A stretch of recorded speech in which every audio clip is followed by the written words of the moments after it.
It has been half a year since the powerful M7.7 earthquake struck central Myanmar, with devastating tremors felt nearly 800 kilometers away in Bangkok. We look now at the recovery efforts and the enduring impact on both nations. In Bangkok, the long-distance tremor was a stark and deadly wake-up call, while damage was isolated compared to Myanmar. The collapse of a high-rise construction site in the Chadak district tragically resulted in over 100 fatalities.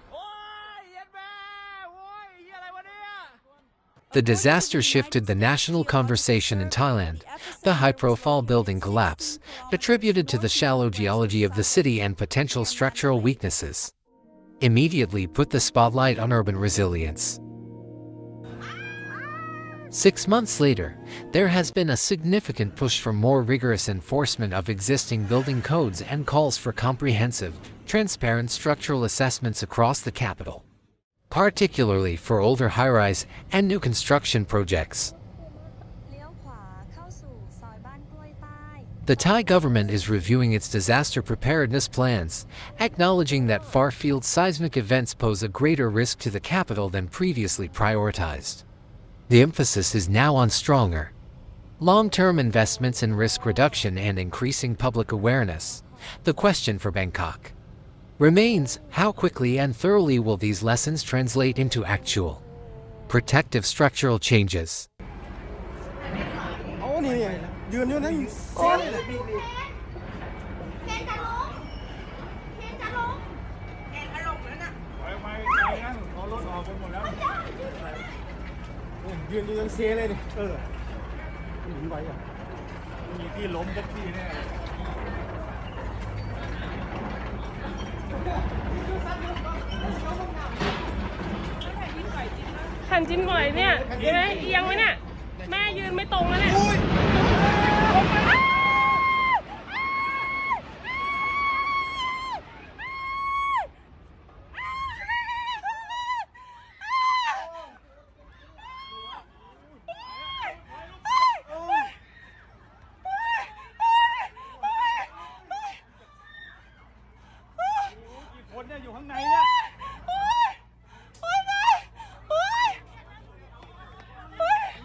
Wait, shit!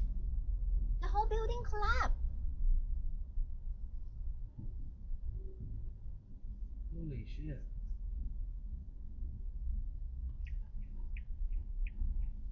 Let's get out of here.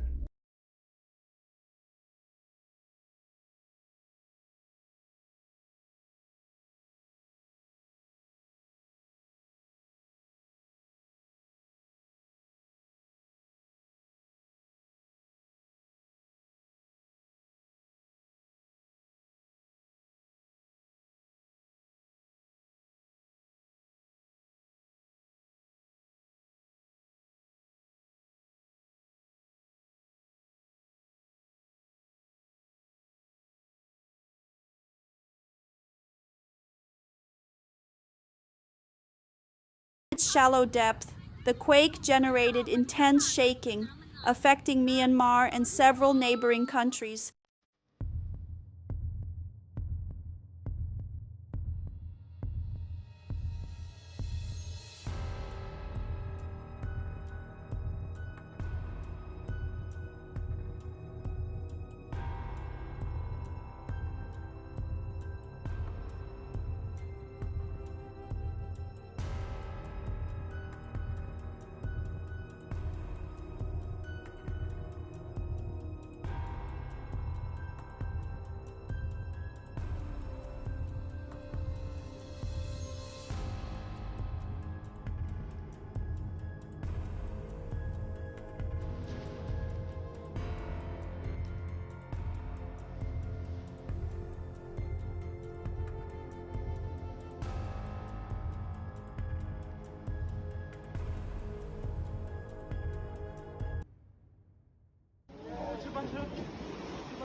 Six months after the quake, The scale of the destruction across central Myanmar's Sagaing and Mandalay regions remains staggering, with a final estimated death toll in the thousands, and tens of thousands of homes, schools, and essential infrastructure including major bridges destroyed or severely damaged.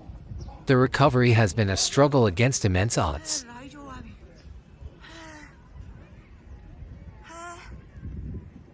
The earthquake exacerbated an already dire humanitarian crisis, layering disaster on top of existing conflict, mass displacement, and economic hardship.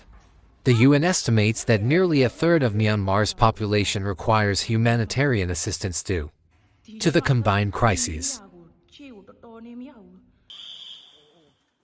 The destruction of hospitals and damage to water and electrical grids has severely limited access to healthcare, with reports of widespread trauma-related injuries and an increased risk of waterborne diseases.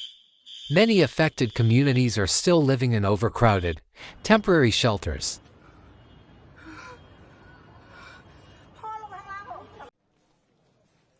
Aid organizations like Save the Children report that the psychological toll on communities, especially children, is significant.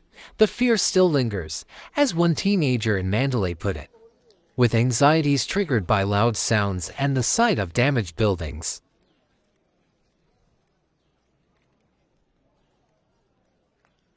Rebuilding is slow. The country's pre-existing systemic vulnerabilities like non-enforcement of building codes, limited social safety nets, and an underfunded healthcare system have been painfully exposed. Furthermore, ongoing conflict and restricted access continue to complicate and delay international and local aid delivery to many of the worst-hit areas. Despite the efforts of organizations like the Myanmar Red Cross and ICRC, the scale of the need far outstrips the current funding and logistical capacity. -1 months after the devastating quake, Myanmar is grappling with a multi-layered, protracted crisis requiring massive international support. While Thailand continues to analyze its urban vulnerabilities and implement reforms to ensure future safety.